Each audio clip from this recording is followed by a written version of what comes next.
morning, evening, or night, wherever you are. Welcome to WHAM Today.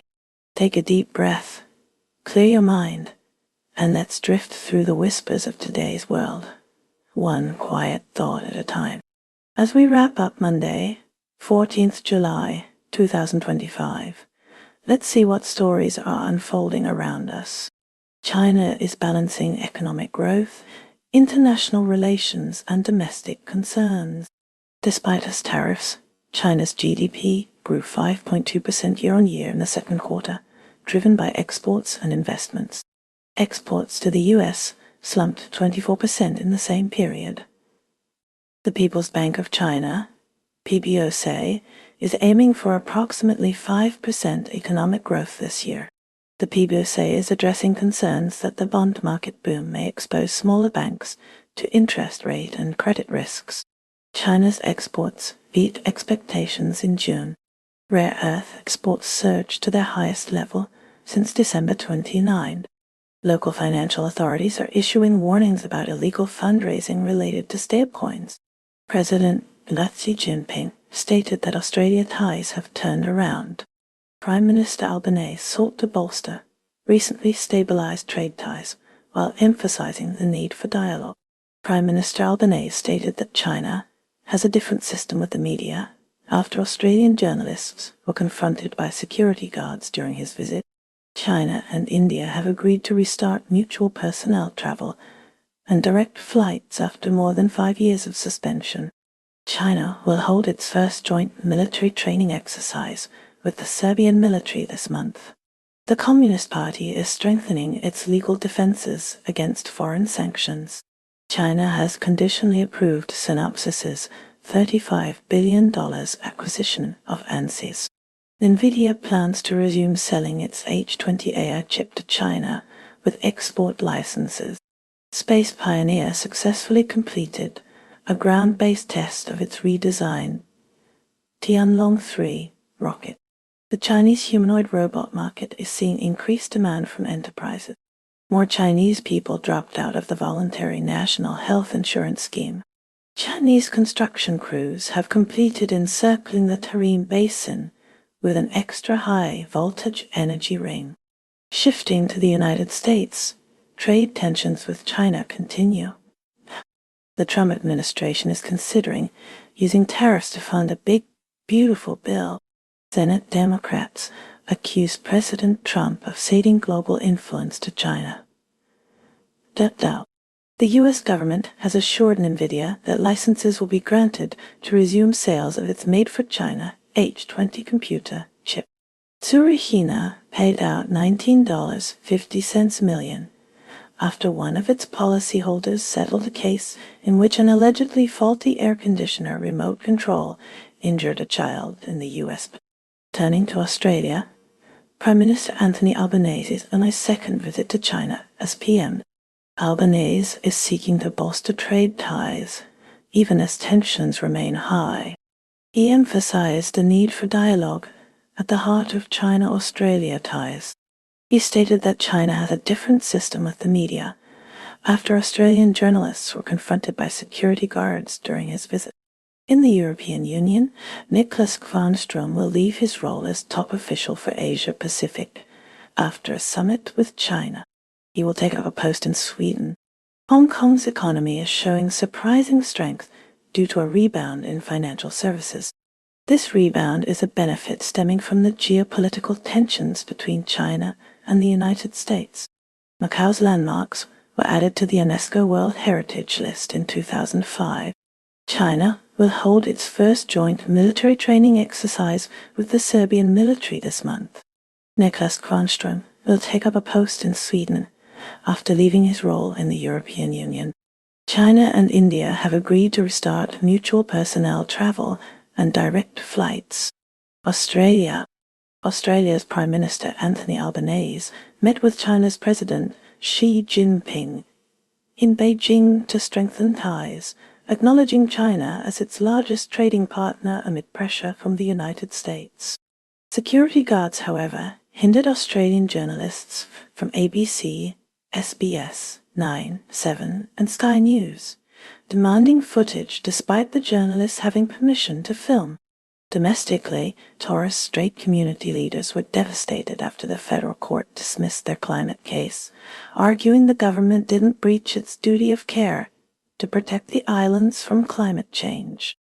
Queensland's acting police commissioner, Shane Chellaby, suggested domestic violence case management isn't the core business of policing, proposing other agencies take on a greater role. MP Mark Latham denied abuse and manipulation allegations made by his former partner, Nathalie Matthews, who seeks an apprehended violence order against him.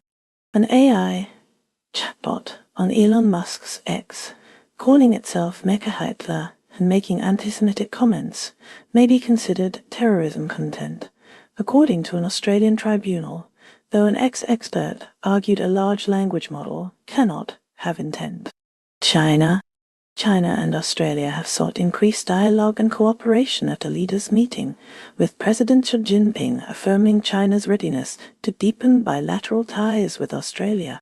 Meanwhile, Taiwan's leader William Lai Ching-te is planning a U.S. stopover trip in August, potentially in New York and Texas, en route to South America for a visit to Paraguay, the only South American country recognizing Taiwan, a move expected to anger Beijing. China's top universities are rising in global rankings, with Beijing's Tsinghua University nearing the top 10, alongside Peking University and Zhejiang University, according to the U.S. News & World Report's Best Global Universities rankings. United States. The United States, under President Donald Trump, has announced new tariff rates on 25 economies, including allies and rivals, ending a 3-month lull in global trade tensions and potentially funding his Big Beautiful Bill. Thousands of vehicles are idle at the port of Antwerp-Bruges due to a 15.9% drop in exports of cars, vans, trucks, and tractors to the U.S. since May. The European Union's trade chief, Maros Sefcovic, expressed hopes for a deal with the U.S., despite Trump's threat of 30% levies, but noted the clock is ticking as August 1 approaches, potentially making us trade almost impossible in case of Trump tariffs. Trump also criticized U.S. Federal Reserve Chairman Jerome Powell over interest rate levels, raising concerns about the central bank's independence. Trump announced billions in U.S. military equipment for Ukraine, including Patriot anti-aircraft batteries and interceptor missiles, paid for by European allies, a move welcomed by Kyiv but dismissed by Moscow. Trump's special envoy to Ukraine, retired Lieutenant General Keith Kellogg, arrived in Kyiv. A U.S. court briefly paused Trump's move to end protective status for Afghans, blocking the removal of temporary protective status for nearly 12,000 Afghans. However, the U.S. Supreme Court ruled in favor of Trump, allowing him to proceed with mass layoffs at the Education Department, enabling the dismantling of the department. Andrew Cuomo announced he will still run for NYC mayor after his primary defeat, challenging Zoran Mamdani in the general election. The United States is unlikely to secure public pledges from Japan and Australia regarding their actions if a conflict were to arise with Beijing over Taiwan, highlighting Washington's weakening confidence in managing regional tensions. European Union. The European Union is facing a trade dilemma amidst escalating US-China rivalry, questioning its trust in the U.S. after President Donald Trump's recent tariff threat, and considering the risks of closer ties with China. The EU's trade chief, Maros Sefcovic, expressed hope for a trade deal with the U.S., despite President Donald Trump's threat of 30% levies, but noted the clock is ticking as August 1 approaches, potentially making us trade almost impossible due to the tariffs. Ukraine welcomed Donald Trump's announcement of billions of dollars in U.S. military equipment, while Moscow dismissed the gesture. Trump said the U.S. would send Patriot anti-aircraft batteries and interceptor missiles paid for by European allies. U.S. President Donald Trump's special envoy to Ukraine, retired Lieutenant General Keith Kellogg, arrived in Kaifeng. Taiwan's leader, William Lai Ching-te, is planning a U.S. stopover trip in August, potentially stopping in New York and Texas en route to South America, which is expected to anger Beijing. He will visit Paraguay, the only South American country recognizing Taiwan. Southeast Asia. Southeast Asia is seeing rising uncertainty, with some regional leaders reinforcing the decades-old Tariffs treaty to keep out nuclear weapons, a tool the US, Russia, and China could use diplomatically. United Kingdom. The United Kingdom's FTSE 100 broke through the 9,000-point barrier to reach a new record high, rising 10% in 2025 due to investor flight from US stocks amid Trump's trade policies. Ukraine is set to receive massive numbers of weapons through NATO allies, a pledge from Donald Trump signaling a potential shift in U.S. policy towards the conflict with Russia. Trump expressed disappointment with Vladimir Putin and threatened Russia with severe tariffs if the war in Ukraine does not end within 50 days. The United States plans to send additional Patriot missile defense systems to Ukraine via an AU payment arrangement. President Trump's envoy, retired Lieutenant General Keith Kellogg, has arrived in Kyiv. Russia, meanwhile, claims to have destroyed 55 Ukrainian drones in an overnight attack, amidst reports of intense fighting in Russia's Kursk region following a Ukrainian incursion. President Zelensky has proposed PM Shmyhal as the new defense minister and announced he would nominate Yulia Sviridenko, currently serving as a first deputy prime minister. Turning to the United Kingdom, Donald Trump seems unfazed by Nigel Farage's suggestion that Parliament be recalled to allow Trump to address MPs during his state visit in September. Trump considers the U.S.'s relationship with Britain special, asserting that Britain would fight alongside America in a war. In other news, the head of Thames Water has stated that it will take at least a decade to revive the struggling utility, which has reported an annual loss of £1.60 billion. Switching to NATO, following a meeting with Secretary General Mark Rutte, Donald Trump has indicated continued U.S. support for the alliance. Trump's plan involves other NATO countries purchasing U.S.-made arms and providing them to Ukraine to defend itself against Russia. Russia reported intercepting 55 Ukrainian drones overnight. Ukraine launched multiple airstrikes on the Lipetsk region, a strategically important area. This continues the ongoing conflict, now at day 1237. Switching focus to the United States, former President Donald Trump has shifted his stance on the Russia-Ukraine conflict. Trump now promises increased arms for Ukraine. He also threatens Russia with tariffs to force a resolution. Trump stated he would impose tariffs if a deal to end the war isn't reached within 50 days. He threatened 100% secondary tariffs on any country doing business with Russia if a ceasefire isn't secured within this time frame. This policy shift marks a change from past praise of President Vladimir Putin. The change stems from Trump's frustration over the ongoing war. Experts, however, expressed doubt regarding the feasibility of Trump's tariff threat. Trump discussed the war with NATO Secretary General Mark Rutte. His tariff threats prompted reaction from Europe. Back in Russia, an Air China flight experienced an unexplained altitude change. This occurred while the flight was in Russian airspace. The incident resulted in a near miss with an SF Airlines cargo plane. The near miss raises concerns about aviation safety protocols. Israel's military actions in the Gaza Strip continue to fuel a humanitarian crisis marked by critical shortages of essential resources due to ongoing restrictions. Negotiations for a truce are underway, but overshadowed by a controversial Israeli proposal to confine much of Gaza's population into a small enclave.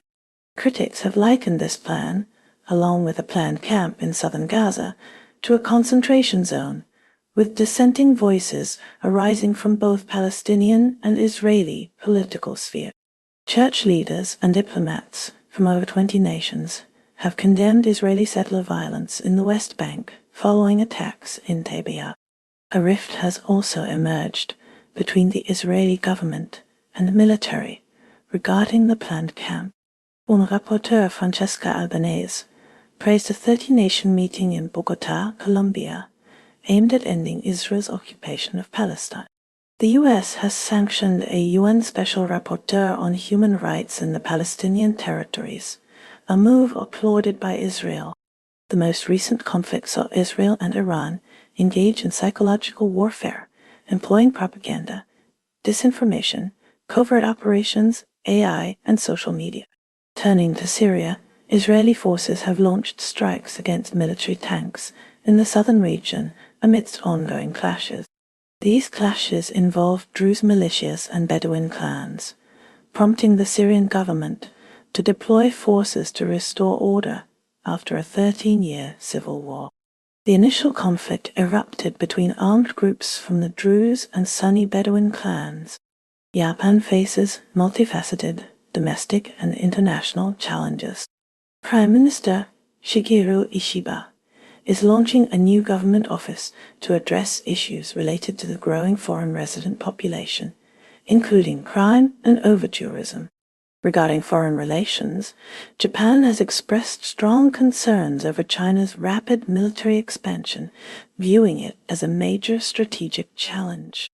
Economic discussions with the United States are ongoing, with optimism expressed by former U.S. envoy William Hegarty about a potential tariff agreement. Prime Minister Ishiba will meet with U.S. Treasury Secretary Scott Bessent in Tokyo, ahead of a meeting planned in August. Chipmaker Kioxia plans to raise up to $3 billion through a dollar bond sale. Mizuho CEO remains confident in reaching the $1 trillion profit target, projecting a 6.1% increase in net income to $940 billion. The ruling LDP party's public support has declined, reaching its lowest point since 2012, posing challenges for the upcoming national election. General Hiroki Ukikura, head of the Air Self-Defense Force, ASDF, has been appointed as the new Chief of Staff of the Defense Ministry's Joint Staff. Energy security concerns persist, particularly related to potential closure of the Strait of Hormuz, but energy policy debates have been sidelined during the upper house election. Over 2,000 felt quakes have struck islands in southwestern Japan since June 21st, raising concerns about a potential megaquake. The Osaka Expo needs 22 million visitors by October to meet financial goals. The World Barber Classic aims to revitalize the barber industry by attracting younger male clients. Yahoo News Japan has become the most popular news website globally. Following the rescue of 2 Americans from Mount Fuji, calls for stricter regulations have been renewed.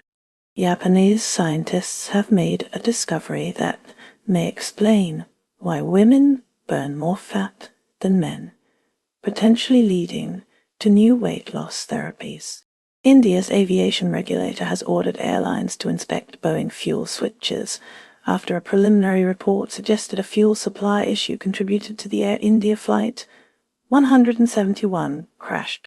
Pilot groups have cautioned against prematurely assigning blame to the crew.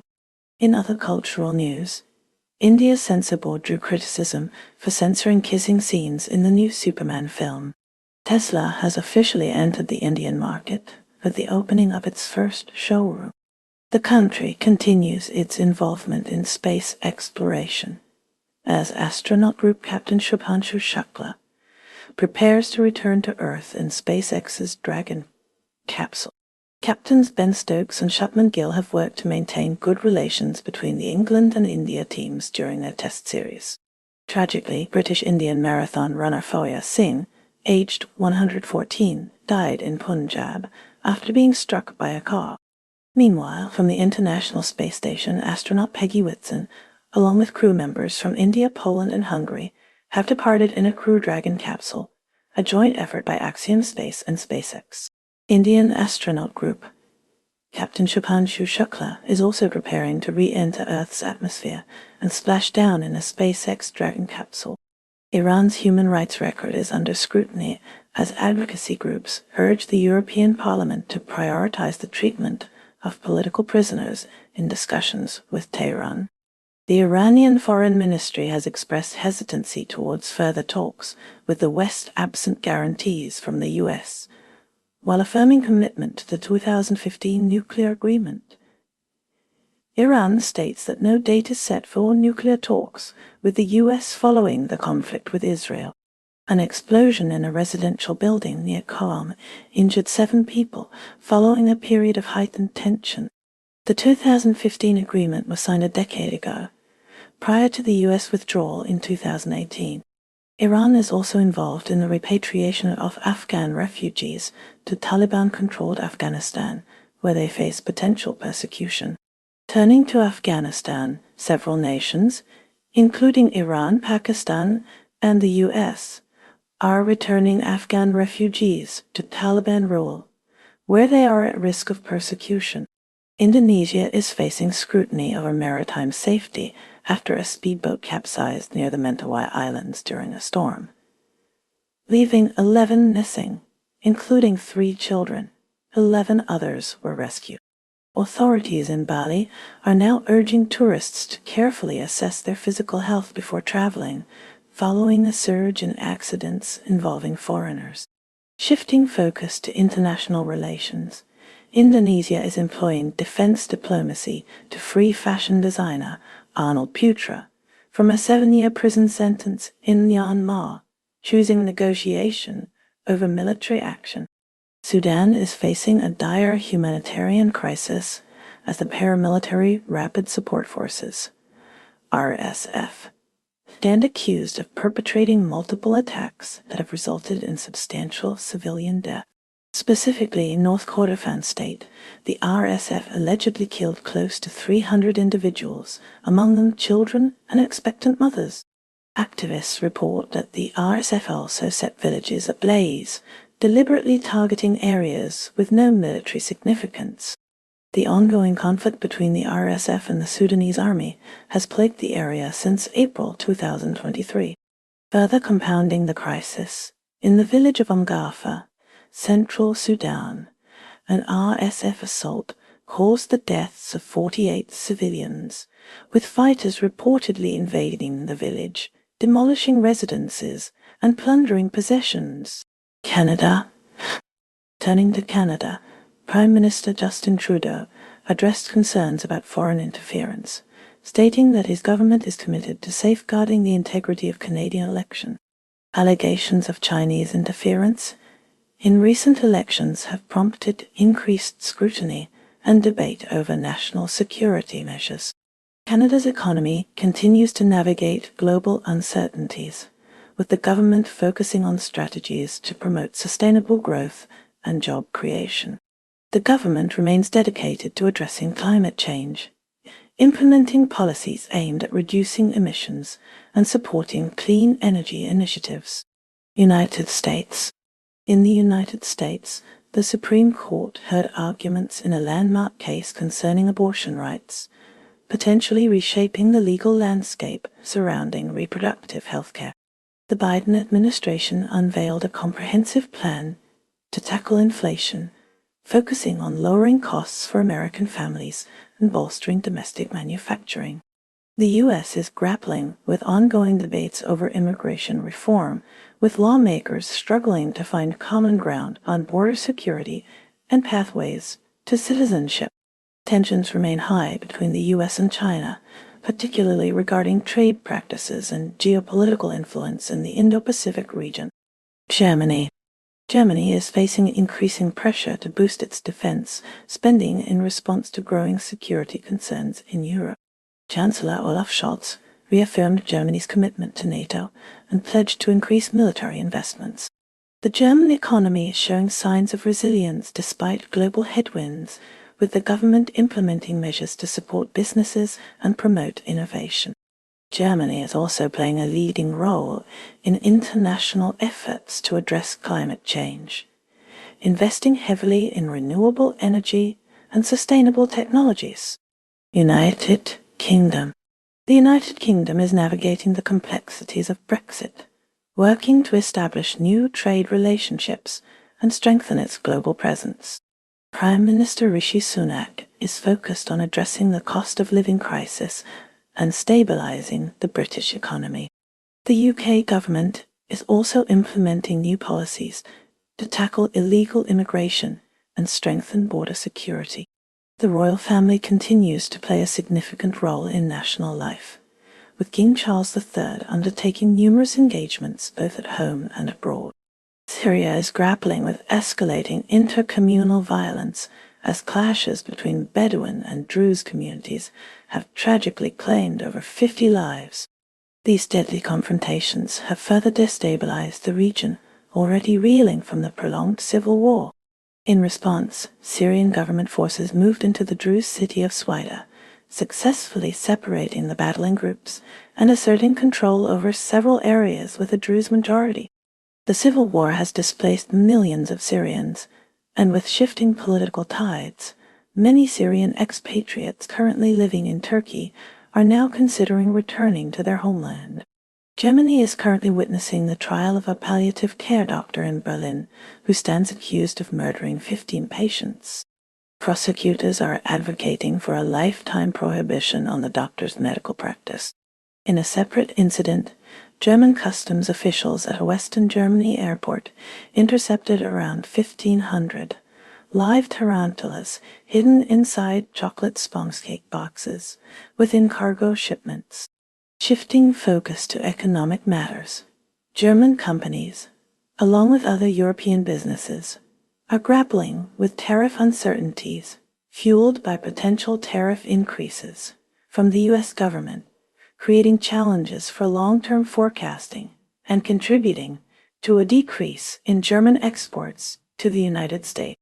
Mexico is facing scrutiny after the death of Jaime Alanis, a farm worker from Huajumbaro, Michoacán, who tragically died in California during an immigration raid at Glass House Farms.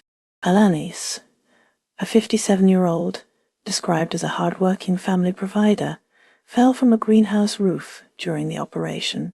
Adding to trade tensions, the U.S. has imposed a 17% tariff on tomatoes from Mexico, citing unfair trade practices that allegedly harm U.S. farmers, according to U.S. Commerce Secretary Howard Lutnick.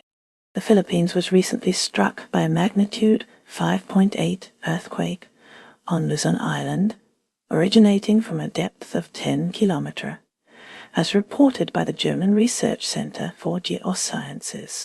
Shifting focus to governance, Secretary of National Defense Gilberto Teodoro Jr.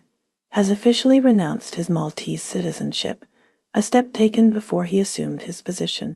A disturbing trafficking scheme has also come to light, exposing the movement of Filipino citizens to Pakistan. These individuals were allegedly recruited for employment in gaming companies, with connections to the Philippine offshore gaming operators, Pogo industry, illustrating the expanding reach of online scam network. Malaysia is currently experiencing a surge in public skepticism, driven by new taxes, ongoing political scandals, and growing economic anxiety, factors which have fueled negative reactions to a recent cryptic tribute teaser posted by Prime Minister Anwar Ibrahim. Simultaneously, calls for judicial independence are gaining momentum, evidenced by a recent march that included Nurul Izzah Anwar, the Prime Minister's daughter. Within her political party, discussions are underway regarding potential disciplinary actions against members advocating for an investigation into alleged meddling within the judiciary. In Ireland, excavation has begun at St. Mary's Mother and Baby Home, which was run by Catholic nuns until 1961. The effort seeks to recover the remains of children who died there and were buried in septic tanks. Meanwhile, in Northern Ireland, Rory McIlroy is participating in the Open Championship, boosted by his recent showing at the Genesis Scottish Open. Italy's Chianti wine producers are seeking new markets in South America and Asia to mitigate risks from potential El Vilnese Loro Piana is now under judicial administration in Italy after a labor investigation exposed alleged exploitation, including excessive working hours, poor living conditions, and insufficient compensation in certain factors. A recent law in Sicily confronts the stigma around abortion, as over 80% of gynecologists decline to perform the procedure, despite its legality in Italy since 1978.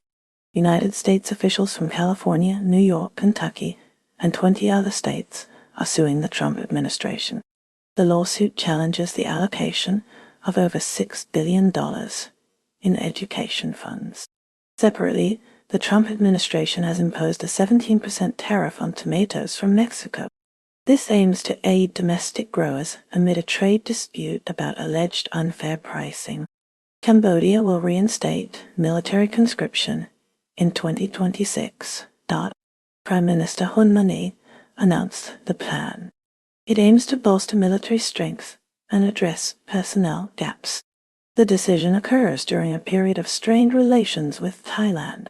Paraguay's President Santiago Peña has reaffirmed the nation's dedication to its 68-year diplomatic relationship with Taiwan, characterizing it as a strategic alliance founded on shared values. Shifting focus to Canada, Prime Minister Justin Trudeau's government is facing increasing pressure to address rising concerns about foreign interference in Canadian elections, particularly allegations involving China. Moving across the Atlantic, the United Kingdom is grappling with a significant increase in asylum applications, placing a strain on resources and sparking heated debates about immigration policy. Now in France, President Emmanuel Macron is pushing forward with controversial pension reforms despite ongoing protests and widespread public disapproval. Nigeria mourns the loss of former President Muhammadu Buhari, who passed away in London at 82. The former leader, who governed from 2015 to 2023, will be buried in his hometown on Tuesday.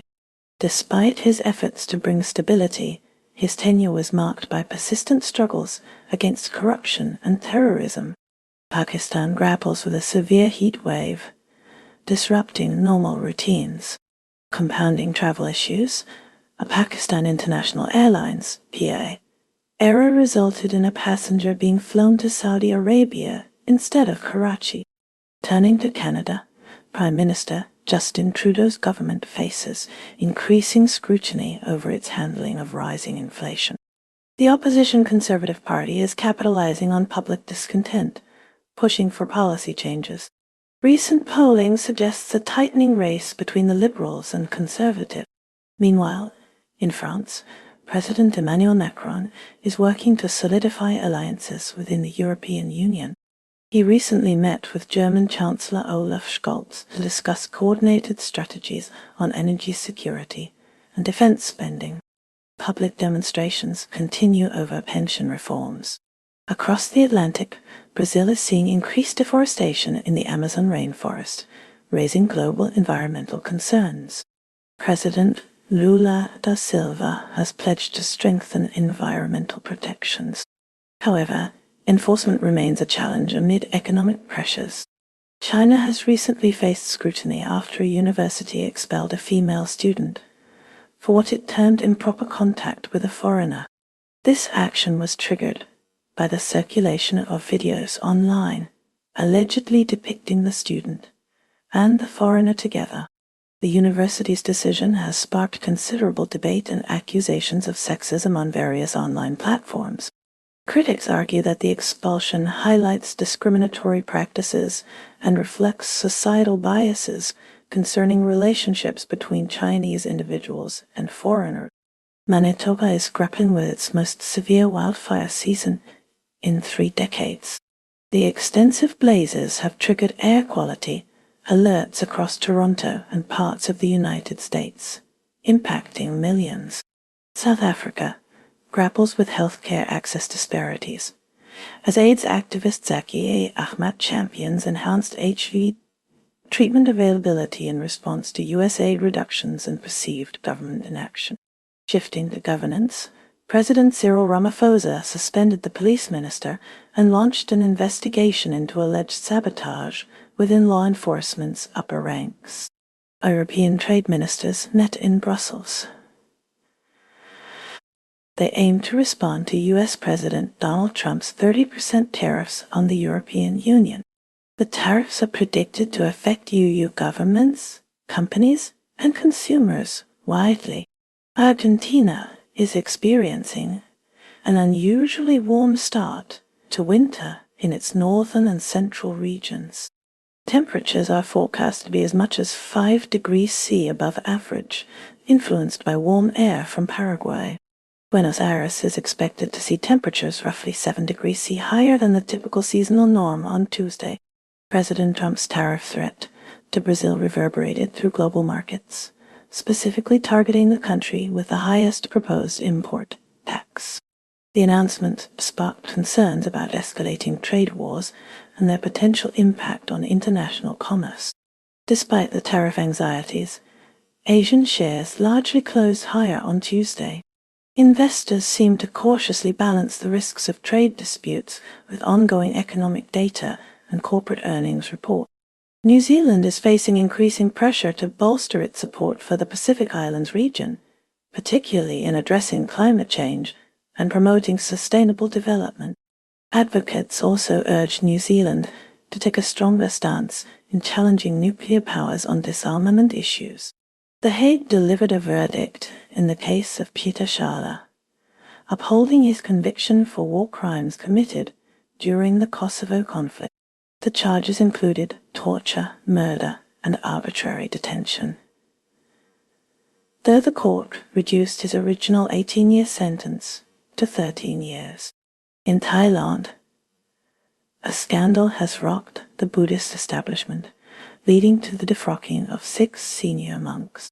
The scandal involved allegations of sexual misconduct and blackmail, with pornographic images and videos circulating, prompting widespread concern over the integrity of the monastic order. Denmark, France, Greece, Italy, and Spain are among the EU member states spearheading a pilot program for an age check application. This initiative aims to restrict children's access to online services and content that may be inappropriate for their age, reflecting growing concerns about online safety for minors. Peru has reopened the Penico archaeological site to the public after an extensive 8-year restoration project. The site, dating back 3,800 years, represents a significant citadel of the ancient Carol civilization, offering insights into early urban development in the Americas. In Belize, archaeologists have unearthed the tomb of a Maya ruler, revealing a remarkable find. The tomb contained a rare mosaic death mask crafted from jadite, along with intricately designed vessels shaped like animals, providing valuable information about Maya burial rituals and artistic traditions. Finland hosts a unique cultural event in Utsjoki, a rap festival celebrating S and acute Maya culture.